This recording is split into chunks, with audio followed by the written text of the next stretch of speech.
इस पत्रिका का अगला अध्याय है हम प्रार्थना में बने। मानव जीवन संघर्ष का जीवन है।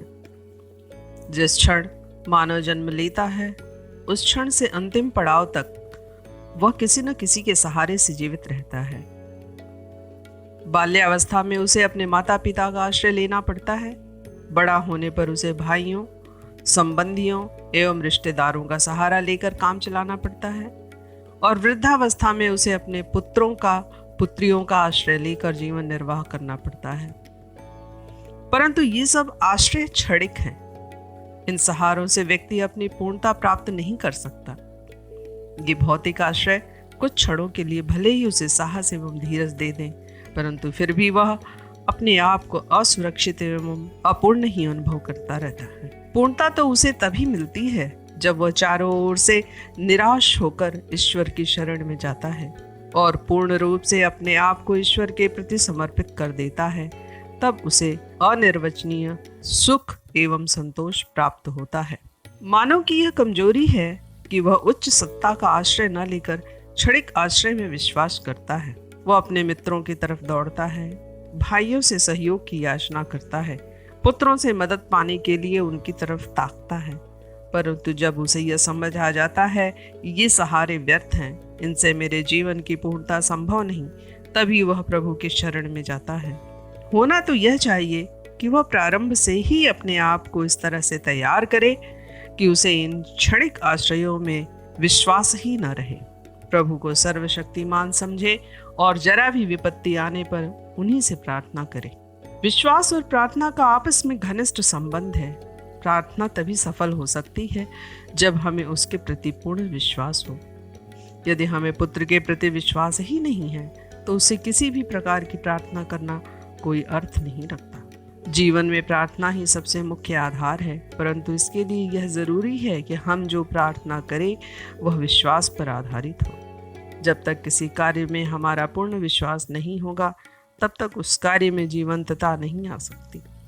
इस प्रकार से देखा जाए तो विश्वास और प्रार्थना पर्यायवाची शब्द हैं। इसमें आगे उदाहरण है। अमेरिका में फिल्मोर दंपत्ति प्रार्थना के प्रतीक माने जाते हैं। उन्होंने अपने जीवन में अपने कार्यों से यह सिद्ध कर दिया, यदि सही विश्वास से प्रार्थना की जाए तो असंभव कार्य को भी संभव किया जा सकता है। उन्होंने जीवन में जो भी किया विश्वास और प्रार्थना के द्वारा ही किया। विश्वास और प्रार्थना के द्वारा उन्होंने रोगियों को रोग मुक्त किया, दुखियों को आराम दिया, कठिनाइयों पर विजय पाई तथा वह सब कुछ प्राप्त किया जिसकी जीवन में आवश्यकता होती है। चार्ल्स फिल्मोर 94 वर्ष 94 ईयर्स तक जीवित रहे और इस अवधि में लगभग 62 वर्ष 62 ईयर्स प्रार्थना में बिताए। उनका एक ही उद्देश्य था कि प्रार्थना और स्तुति के द्वारा अपनी आध्यात्मिक शक्ति को जागृत करना और इस शक्ति को विकसित कर संसार को सुखी बनाना। दिन रात कई घंटे प्रभु के चरणों में ही व्यतीत होते थे। अपनी जो भी कठिनाई होती अथवा जो भी आवश्यकता होती उसे लिखकर प्रभु के चरणों में रख देते और प्रार्थना के द्वारा उनका वह कार्य स्वतः हो ही जाता। विश्वास उनके जीवन का अवलंब था। एक उदाहरण ही पर्याप्त होगा। उन्होंने एक विद्यालय खोला था जिसमें अपंग और निर्धन बालक शिक्षा प्राप्त करते थे। उनके विद्यालय में लगभग 300 छात्र थे। छात्रों के रहने, भोजन तथा अन्य आवश्यकताओं की पूर्ति फिल्मोर दंपत्ति ही करते थे। प्रातःकाल सभी बालक दैनिक नित्य प्रक्रिया से निवृत्त होकर प्रार्थना सभा में जाते और लगभग 2 घंटे तक प्रार्थना होती। प्रार्थना के पश्चात हस्तकला का कार्य होता और दिन के ठीक 11 बजे उन्हें भोजन प्राप्त होता। फिल्मोर दंपत्ति समय के पाबंद थे। 1 मिनट का भी विलंब उनकी प्रकृति के अनुकूल नहीं था। एक दिन प्रातःकाल लगभग 9 बजे विद्यालय के मैनेजर ने देखा कि बच्चों के भोजन के लिए कुछ भी व्यवस्था नहीं है, न आटा है न अन्य सामग्री। वह बड़ा चिंतित हुआ। कोष में पैसा भी नहीं था। उसने डरते डरते लगभग 10 बजे फिल्मोर को सूचित किया। फिल्मोर उस समय प्रार्थना में बैठे थे। वे कुछ नहीं बोले। लगभग 10:15 बजे मैनेजर ने पुनः प्रार्थना की कि आज बच्चों को भोजन के लिए कोई व्यवस्था नहीं है। फिल्मोर ने उसे अपनी समस्या लिखकर लाने के लिए कहा। लगभग 10:30 बजे मैनेजर प्रार्थना पत्र लेकर पुनः फिल्मोर के पास पहुंचा, जिसमें लिखा हुआ था कि आज 11 बजे का भोजन बालकों को दिया जाना संभव नहीं होगा, क्योंकि किसी भी प्रकार का राशन स्टॉक में नहीं है। फिल्मोर ने वह प्रार्थना पत्र लेकर प्रभु के चरणों में रख दिया और कहा, तुम और हम कौन होते हैं जो बालकों को भोजन करा सके? बालकों को भोजन की व्यवस्था ईश्वर करता है और उसे इस बात की चिंता है। समय पर वह कोई न कोई प्रबंध अवश्य कर देगा। मैनेजर अविश्वास से हल्का सा मुस्कुराया और पूछा, तो क्या 11 बजे भोजन की घंटी लगवा दो? फिल्मोर ने कहा, अवश्य। यदि बालक नित्य 11 बजे भोजन करते हैं तो आज भी 11 बजे ही भोजन करेंगे। इसमें पूछने की क्या बात है? 11 बजने में 10 मिनट बाकी रह गए तो मैनेजर पुनः फिल्मोर के कमरे में आया और पूछा, 11 बजने में मात्र 10 मिनट बाकी हैं और अभी तक मेरी नज़र में कोई व्यवस्था नहीं हो पाई है, क्या किया जाए? फिल्मोर ने एक क्षण मैनेजर की तरफ देखा और फिर कहा, तुम्हें 11 बजे भोजन की घंटी लगा देनी है। क्या करना है और क्या नहीं करना यह ईश्वर जाने। मैनेजर अविश्वास से हंसा और लौट कर चला गया। उसने ठीक 11 बजे भोजन की घंटी लगा दी। बच्चे अपने अपने कमरों से थालियां ले लेकर भोजन कक्ष में जाने लगे और पंक्तिबद्ध बैठने लगे। फिल्मोर अभी तक अपने प्रार्थना कक्ष में ही थे। मैनेजर घबरा कर सोचने लगा, फिल्मोर अभी तक बाहर निकले नहीं हैं और अब इन बच्चों को मैं क्या परोसूंगा? संभवतः फिल्मोर का दिमाग खराब हो गया है। तभी उसने देखा कि दरवाजे पर एक गाड़ी आकर रुकी है और उसमें से 2 व्यक्ति कुछ टोकरे नीचे उतार रहे हैं। उन व्यक्तियों में से एक व्यक्ति मैनेजर के पास आकर बोला, यह भोजन मिस्टर हेमबुर्ग ने भेजा है। उन्होंने आज एक विशाल पार्टी दी थी, काफी खाद्यान्न बच गया था, अतः यह बाकी खाद्यान्न उनकी आज्ञा से फिल्मोर विद्यालय के बालकों के लिए लाया हूँ। उन व्यक्तियों ने टोकरों में से मिठाई, पूड़ी, साग इत्यादि खाद्य पदार्थ निकाले और व्यवस्थापक ने बच्चों में वितरित करना शुरू कर दिया। समय पर बच्चों ने भोजन कर लिया। उसके बाद भी काफी खाद्यान्न बचा रहा। लगभग 12 बजे फिल्मोर ने मैनेजर को अपने कक्ष में बुलाया और पूछा, क्या बालकों ने 11 बजे का भोजन कर लिया है? मैनेजर ने हाँ भरी। तो फिल्मोर ने कहा, अब मेरे विद्यालय को आपकी आवश्यकता नहीं, आप अपना हिसाब आज ही ले लीजिए। जिस व्यक्ति को ईश्वर में विश्वास नहीं है उसकी आवश्यकता मेरे विद्यालय में नहीं है। यह घटना उनके जीवन की सच्ची घटना है। इसी प्रकार की कई घटनाएं उनके जीवन में घटित हुईं और जबकि प्रार्थना और विश्वास के बल पर उन्होंने सभी असंभव कार्य संभव कर दिखाए हैं। उनका कहना था कि ईश्वर से मिलने के लिए विधि विधान, पाखंड या अन्य सामग्री की आवश्यकता नहीं है। जिस प्रकार एक पुत्र अपने पिता के पास सहज रूप से जाता है, उसी प्रकार हमें भी निसंकोच और सहज रूप से ईश्वर के पास पहुंचना चाहिए। तुम अपने आप को ईश्वर पर जितना आश्रित करोगे उतना ही ज़्यादा तुम्हारा कल्याण होगा।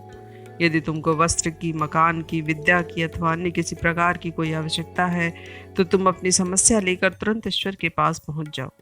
मन में किसी प्रकार की हिचक, संकोच और झिझक रखने की आवश्यकता नहीं। उनकी मान्यता थी ईश्वर संपूर्ण सद्गुणों के भंडार है। वे साहस, शक्ति और सौंदर्य के सागर हैं। हम ईश्वर की संतान हैं, अतः ईश्वर की प्रत्येक वस्तु पर हमारा अधिकार है। हमारे पास वही शक्ति, सौंदर्य और स्वास्थ्य होना आवश्यक है जो ईश्वर के पास है। यदि ये वस्तुएं हमारे पास नहीं हैं तो इसका तात्पर्य है कि हमारा ईश्वर से संपर्क टूट गया है।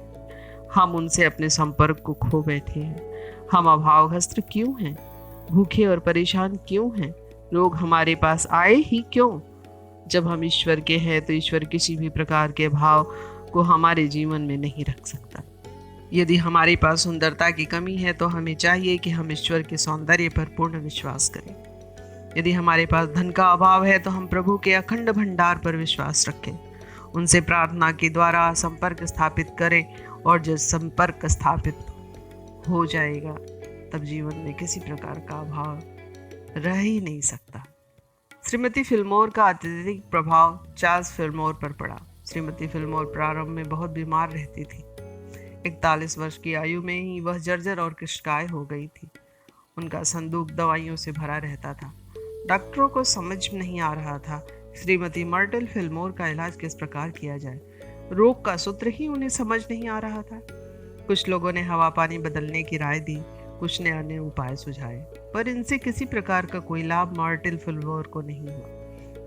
एक दिन एक मित्र ने सूचना दी कि आज आसपास के मैदान में एक संत का भाषण होने वाला है, आप दोनों को भी चलना चाहिए।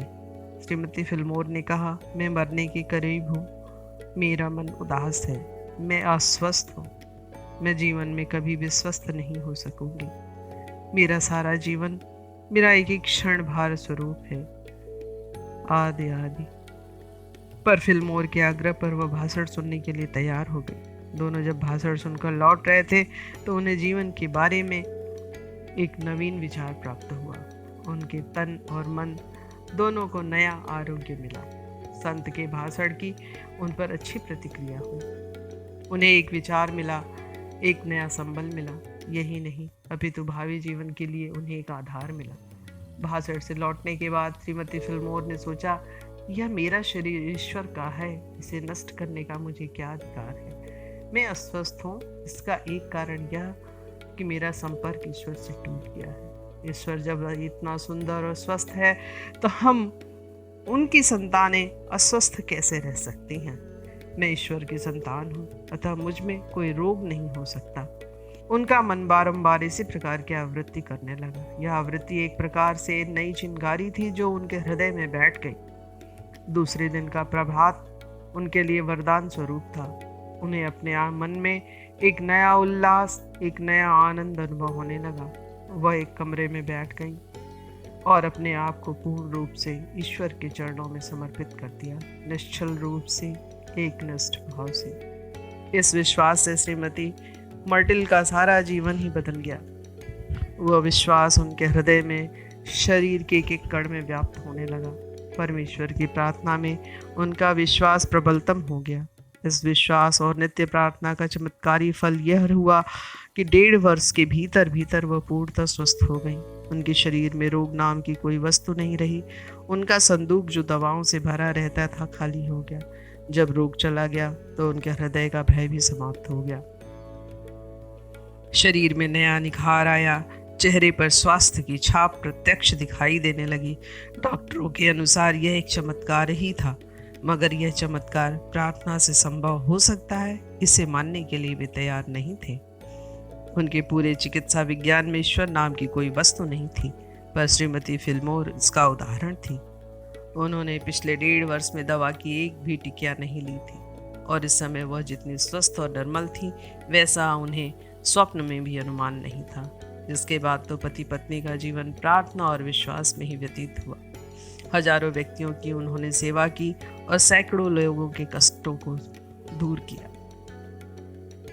श्री फिल्मोर का एक पड़ोसी था जिसका नाम किस्के था। वह पंगु था। उस समय उसकी अवस्था लगभग 45 वर्ष की थी। जब वह मात्र 19 वर्ष का था तभी लकवे के कारण उसके दोनों पांव बेकार हो गए थे। चलना उसके लिए असंभव था। एक गाड़ी पर बैठकर ही वह इधर उधर जा सकता था। संसार का वास्तविक सौंदर्य और वास्तविक सुख पाने से वह वंचित था। एक दिन जब श्रीमती फिल्मोर उसके घर गई तब उन्होंने किस्के से कहा, तुम प्रार्थना क्यों नहीं करते? निश्चय ही प्रार्थना से तुम स्वस्थ हो सकोगे और अपने पैरों पे चल सकोगे। हम ईश्वर की संतान हैं। ईश्वर स्वस्थ है तो हम अस्वस्थ रह ही नहीं सकते। ईश्वर ने हमें अस्वस्थ रहने के लिए नहीं भेजा है। धीरे धीरे किस्के के दिमाग में विश्वास जमने लगा और उसने तथा श्रीमती फिल्मोर ने सामूहिक रूप से प्रार्थना करनी प्रारंभ की। लगभग 6 महीने बाद ही किस्के के पांवों में हरकत होनी प्रारंभ हो गई और अगले 4 महीनों में किस्के अपने पांवों से साधारण व्यक्ति की तरह चलने लगा। यह प्रार्थना का एक प्रत्यक्ष चमत्कार था। अनेक अमेरिकी वासियों ने इस घटना को देखा। डॉक्टरों ने किस्के के बारे में कह दिया था कि यह व्यक्ति जीवन में अपने पैरों से चल नहीं सकेगा। उनके लिए यह एक महान आश्चर्य था। उन अति बुद्धिवादियों को स्वीकार करना पड़ा कि वास्तव में विश्वास और प्रार्थना से अविश्वसनीय घटनाएं घटित हो सकती हैं। धीरे धीरे श्रीमती मर्टिल फिल्मोर तथा चार्ल्स फिल्मोर की ख्याति फैलने लगी। उनकी प्रार्थना सभाओं में ऊंचे समाज के व्यक्ति भी आने लगे और इस प्रकार उन भौतिक सभ्यता से ग्रस्त लोगों के दिलों में ईश्वर के प्रति आस्था और विश्वास पैदा करने के लिए चार्ल्स दंपत्ति सफल हुए। चार्ल्स फिल्मोर स्वयं एक पैर से लंगड़े थे और एक सफल व्यवसायी थे। उन्होंने श्रीमती फिल्मोर के कार्यकलापों को देखा और उन्होंने इसका प्रयोग अपने ऊपर करने का निश्चय किया कि वे प्रतिदिन 4 से 6 घंटे तक प्रार्थना सभा में बैठते और अपना पूरा ध्यान अपने किसी एक अंग की ओर लगाकर उस अंग के स्वास्थ्य लाभ के लिए ईश्वर से प्रार्थना करते। धीरे धीरे शरीर के विभिन्न अंगों पर उनका अधिक से अधिक नियंत्रण होने लगा। साथ ही उनके विश्वास और प्रार्थना से शरीर भी स्वस्थ होने लगा। और एक दिन लोगों ने देखा कि 18 वर्षों के बाद एक बार पुनः चार्ल्स फिल्मोर अपने पैरों से चलने में समर्थ हो सके हैं। उनका जो नकली पैर लगाया गया था वह भी हटा दिया गया और वे एक स्वस्थ व्यक्ति की तरह चलने लगे। इन दोनों ने जब प्रार्थना का यह चमत्कारी प्रभाव और महत्व देखा तो ये अपने घर में ही नृत्य प्रार्थना सभा आयोजित करने लगे। उनका विश्वास था कि हम ईश्वर के हैं और ईश्वर हमारा वैसे ही ध्यान रखेगा। उनका विश्वास था कि क्या मानव और क्या इतर प्राणी सभी उस परमपिता परमात्मा की पवित्र संतान हैं। अतः जो भी सच्चे मन से ईश्वर को स्मरण करता है उसकी प्रार्थना कभी भी निष्फल नहीं होती। श्रीमती मर्टिल फिल्मोर ने शांत प्रार्थना करनी भी आरंभ की। उनकी शांत प्रार्थना सभाओं में सभी धर्मों के लोग सम्मिलित होते थे। श्रीमती फिल्मोर के हृदय में सभी लोगों के प्रति एक सा ही भाव रहता था। समय समय पर उन्होंने साधना कक्षाएं भी चलाई और इस प्रकार वहाँ फिल्मोर दंपति ने जो आध्यात्मिक ज्योति जलाई वह आज भी अक्षुण्ण है। प्रार्थना से सभी कार्य सहज सिद्ध हो सकते हैं। प्रार्थना के माध्यम से चिकित्सा करने वाले कनाडा निवासी अल्बर्ट ई क्लिक का अनुभव है कि चिकित्सा कार्य में प्रार्थना से अत्यधिक प्रभाव पड़ता है।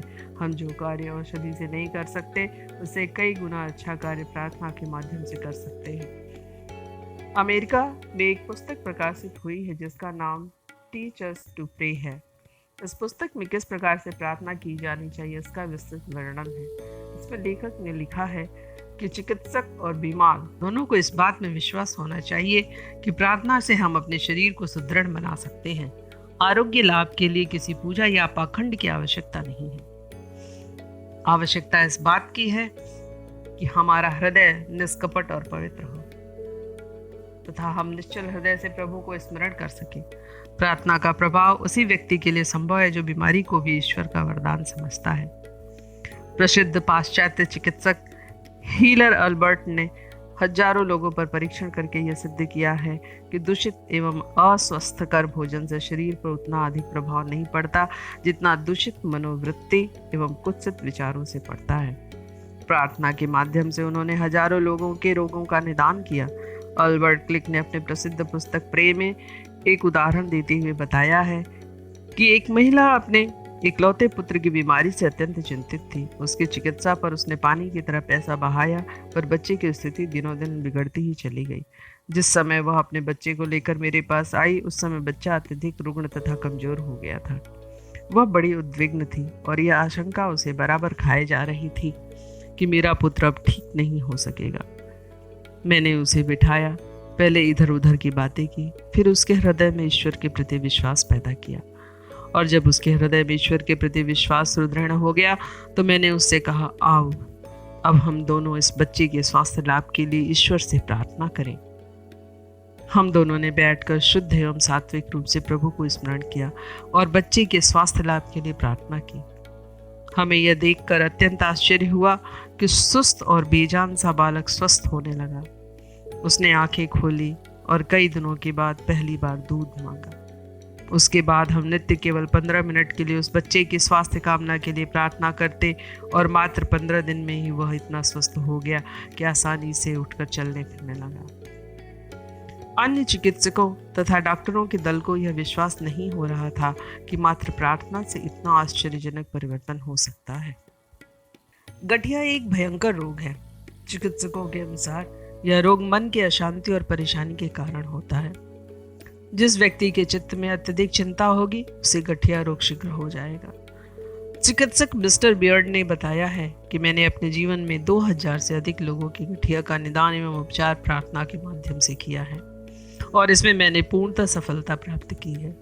प्रसिद्ध न्यायाधीश लीवर बेंडेल ने अपने संस्मरणों में लिखा है कि मनुष्य जितना ज्यादा धन के पीछे उलझता है हृदय रोगों से उतना ज्यादा होता है।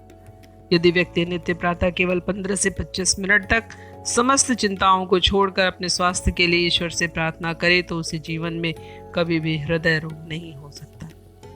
और न किसी प्रकार की व्याधि से ग्रस्त होकर परेशान ही रह सकता है। हृदय रोग की अमूल्य औषधि विश्वास और प्रार्थना है। इसी प्रकार रक्तचाप, मधुमेह, कैंसर आदि भयंकर बीमारियां मात्र मानसिक चिंताओं से होती हैं। हम जो जो भौतिक सुखों में उलझते जाते हैं, त्यों त्यों उन बीमारियों को भी पालते जाते हैं।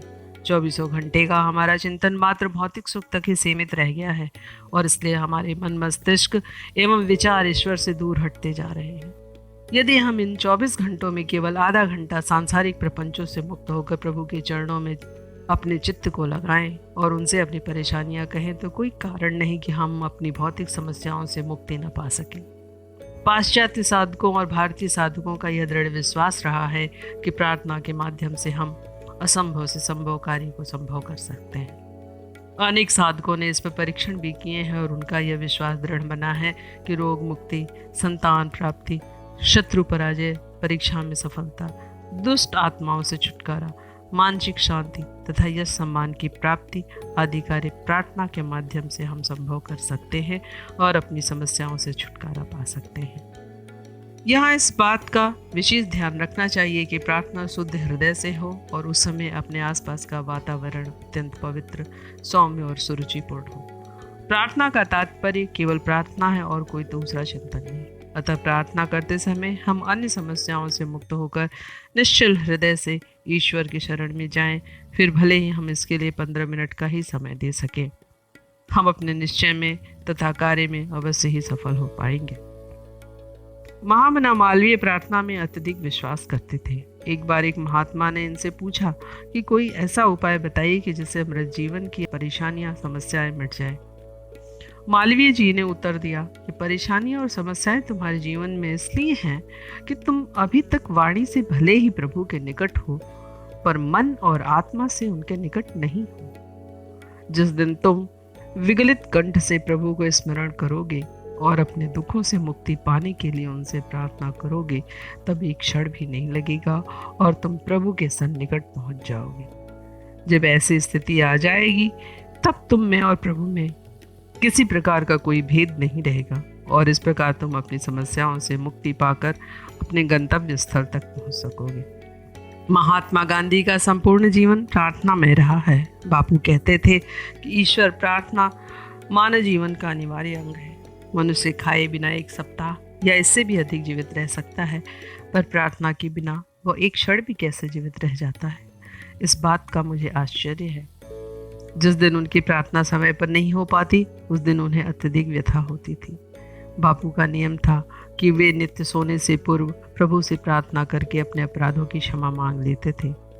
एक बार रात्रि के समय सोते वक्त वे प्रार्थना करना भूल गए और उन्हें नींद आ गई। 15 मिनट बाद जब उनकी आंख खुली तो हड़बड़ा कर उठ बैठे। उनका सारा शरीर पसीना पसीना हो गया। चित्त में व्याकुलता बढ़ गई और वे सोचने लगे कि मैं आज प्रभु को भूल कैसे गया। मुझसे ऐसा क्या अपराध बन गया कि प्रभु ने मुझे भुला दिया। हाथ पैर धोकर उन्होंने प्रार्थना की और उसके बाद ही सुख की नींद सो सके। बुद्ध ने एशिया में बहुजन हिताय बहुजन सुखाय की जो ज्योत जलाई, ईसा ने अपने सत्य आचरण के द्वारा जो पथ प्रशस्त किया, बापू ने युग की नाड़ी पहचान कर जो रास्ता बताया, उस सब के पीछे एक ही ध्येय है और वह है प्रार्थना। जितने भी महापुरुष हुए हैं, उनका जीवन निश्चय ही प्रभु से संपर्कित रहा है। जिस क्षण प्रभु का और उनका आपसी तारतम्य टूट जाता है, उस समय वे विकल हो उठते और जब तक वापस वह तार नहीं जुड़ जाता, तब तक उनके मन को चैन नहीं मिलता। वस्तुतः प्रार्थना मानव जीवन का अमोघ अस्त्र है और बिना प्रार्थना के व्यक्ति की सत्ता शून्य के बराबर है। प्रार्थना का अर्थ प्रार्थना है, फिर भले ही यह प्रार्थना किसी भी भाषा और किसी भी राग में गाई जाए। कुछ लोग प्रार्थना को नाम स्मरण या स्तुति भी कहते हैं। चाहे हम स्तुति करें या प्रार्थना करें, इन सब के पीछे एक ही ध्येय है। 24 घंटे हम जो अपने आप में ही केंद्रित रहते हैं, उससे परे हटकर कुछ क्षणों के लिए अपना संबंध परम विराट सत्ता से जोड़ें और इस प्रकार हम अपनी समस्याओं को उनके सामने रखें। प्रसिद्ध संत मोरेश्वर ने अपने अनुभवों का निचोड़ स्पष्ट करते हुए एक बार बताया था कि जब भी कोई समस्या मेरे जीवन में आती थी, तो मैं उस समस्या को लिखकर प्रभु के चरणों में रख देता। उसके बाद मैं शुद्ध होकर प्रभु के सामने बैठ जाता और उसी समस्या को 2-3 बार व्यक्त कर देता। जब मैं प्रार्थना से उठता तब मेरा मानस अत्यंत हल्का होता और मुझे उस समस्या का समाधान प्राप्त हो जाता। इस प्रकार के परीक्षण कई लोगों ने अपने जीवन में किए। जब भी कोई ऐसी गुत्थी हमारे जीवन में आए जिसे हम आसानी से न सुलझा सके, या कोई ऐसी समस्या आ जाए जिससे पार पाना कठिन प्रतीत होता हो, तो उस समस्या को या गुत्थी को कागज पर लिखकर ईश्वर के चरणों में रख देना चाहिए। इतना करने से आप अपने कर्तव्य से मुक्त हो जाते हैं। इसके आगे का काम प्रभु का है और यह स्वतः ही आपके मानस में कोई ऐसी राह सुझा देता है जिससे कि आप उस समस्या से मुक्ति पा सकें। प्रभु का एक प्रसिद्ध नाम है भक्ता भीष्ट फलप्रद। इसका अर्थ है कि यदि हम शुद्ध हृदय से भगवान की प्रार्थना करें तो निश्चय ही भगवान हमारी अभिष्ट की पूर्ति करता है। इसका कारण यह है कि प्रभु और पुरुष में तात्विक दृष्टि से कोई अंतर नहीं है। दोनों एक ही विराट सत्ता के दो छोर हैं। यदि तार के एक किनारे पर विद्युत प्रवाहित की जाए तो उसका करंट दूसरे सिरे पर अवश्य ही पहुंच जाता है। इसी प्रकार जब व्यक्ति के सामने कोई परेशानी आती है और वह अपनी परेशानी को भगवान के सामने रख देता है तो निश्चय ही प्रभु उस समस्या का समाधान प्रस्तुत कर देते हैं। इस प्रकार हम आई हुई विपत्ति को टालकर जीवन में आनंद भोग कर सकते हैं। जिस वाणी के द्वारा हम आर्त कंठ से प्रभु को पुकारते हैं वही वाणी प्रार्थना कहलाती है। फिर भले ही वह वाणी गद्य में हो या पद्य में, सुललित कंठ से गाई हुई हो या टूटे फूटे स्वरों में, आवश्यकता इस बात की है कि हम अपनी बात को आर्त कंठ से प्रभु के सामने पहुंचा दें, जिसमें किसी प्रकार का मैल न हो, द्वेष न हो, छल या कपट न हो और हमारी अति बुद्धिवादिता या चालाकी न हो। मेरी आंखों देखी घटना है। जोधपुर के एक व्यापारी शक्कर के भाव गिर जाने से दिवालिया स्थिति में आ गए थे। ऐसा प्रतीत हो रहा था कि वे 1-2 दिन में ही दिवाला निकलने वाला है उनका। इससे पूर्व सेठ जी का व्यापार अत्यंत बढ़ा चढ़ा था। उनकी दुकान की साख दूर दूर तक फैली हुई थी। उन्होंने काफी प्रयत्न किया, इधर उधर भाग दौड़ की, परंतु कोई ऐसा रास्ता न निकल सका जिससे दिवालिया होने से बचा जा सके। एक दिन जब कर्जदारों ने उन्हें जरूरत से ज्यादा परेशान किया तो वे पूजा गृह में जाकर प्रभु के सामने गिर गए। उनकी आंखों से आंसुओं की धाराएं बहने लगी, मुंह से बोल फूट नहीं पा रहे थे, गले में हिचकियां भर गई थी। उन्होंने अपनी व्यथा प्रभु के सामने रख दी और कहा कि या तो मुझे मृत्यु दे दे अथवा मुझे संकट से उबार ले। यह प्रार्थना सच्चे हृदय से की गई थी। इसमें किसी प्रकार का छल नहीं था और न किसी प्रकार का दुराव छुपाव था। जब 1 घंटे बाद सेठ जी पूजा गृह से बाहर आए तो बंबई निवासी उनके मित्र रामदयाल जी उपस्थित थे। किसी समय सेठ जी ने लगभग 2.5 लाख रुपए रामदयाल जी को उधार दिया था, मगर उसके बाद कुछ कारणों से आपस में गलतफहमियां पैदा हो गई थी। सेठ जी ने उन पर 2.5 लाख रुपए के लिए मुकदमा दायर कर दिया, पर वे हाई कोर्ट तक मुकदमा हार गया और इस प्रकार सेठ जी ने सोच लिया था कि अब यह रुपया मेरे जीवन में वापस नहीं आ सकेगा। इधर एक दिन रामदयाल जी के दिमाग में आया कि यद्यपि मुकदमा हम जीत गए हैं, परंतु यह बात तो सत्य है कि उनसे हमने 2.5 लाख रुपया लिया था जिसे मैंने लौटाया नहीं। अब मेरी अंतिम अवस्था है, मरने के बाद मैं ईश्वर को क्या मुंह दिखाऊंगा। यह विचार आते ही उन्होंने उसी समय जोधपुर जाकर सेठ जी को रुपया वापस करने का निश्चय किया और क्षमा मांगने का विचार मन में उत्पन्न किया। ज्यों ही सेठ जी पूजा गृह से बाहर निकले, रामदयाल जी ने लपक कर उनके चरण छू लिए। सेठ जी ने उन्हें उठाकर अपने गले से लगा लिया और कहा, भाई रामदयाल, यह क्या गजब कर रहे हो? तुम आयु में मुझसे बड़े हो, चरण छूने का अधिकार तो मुझे मिलना चाहिए। सेठ जी उन्हें अपने व्यक्तिगत कक्ष में ले गए। वहाँ रामदयाल जी ने थैली में से 2.5 लाख के नोट निकालकर उनके सामने रख दिए और कहा, यद्यपि मुकदमा में जीत गया हूँ, पर नैतिकता के दृष्टि से तुम हमेशा जीते हुए हो। तुम्हारा 2.5 लाख मुझ पर बकाया निकलता था और जब तक 2.5 लाख तुम्हें नहीं दे देता तब तक मेरे मन को शांति नहीं मिल सकती। अब इन 2.5 लाख रुपए को स्वीकार करो और मुझे क्षमा कर दो। प्रभु की महान कृपा को देखकर सेठ जी गदगद हो गए और उन्होंने रुपयों से अपनी दुकान की प्रतिष्ठा बनाए रखी। आज सेठ जी लाखों करोड़ों से खेल रहे हैं, पर उस दिन के बाद से आज तक वे प्रभु को भूल नहीं सके हैं। 24 घंटों में एक बार प्रार्थना के माध्यम से प्रभु से अपना संबंध अवश्य जोड़ लेते हैं। एक दिन बातों ही बातों में सेठ जी ने मुझसे कहा था, पंडित जी, उस दिन के बाद से मैं प्रभु को एक दिन के लिए भी नहीं भूल पाया हूँ। इस बीच मेरे जीवन में सैकड़ों कठिनाइयाँ आई हैं, प्रभु ने एक दिन भी मुझे नहीं भुलाया और वे समस्याएं अपने आप सुलझती चली गई। यह उदाहरण इस बात का साक्षी है कि प्रार्थना में असीमित शक्ति भरी हुई है। यदि हम विश्वास और आस्था के साथ प्रार्थना करें तो कोई कारण नहीं कि हम अपने कार्य में सफलता प्राप्त न कर सकें। प्रार्थना, कवच, स्तुति या स्तोत्र अपने आप में अत्यंत महत्वपूर्ण है।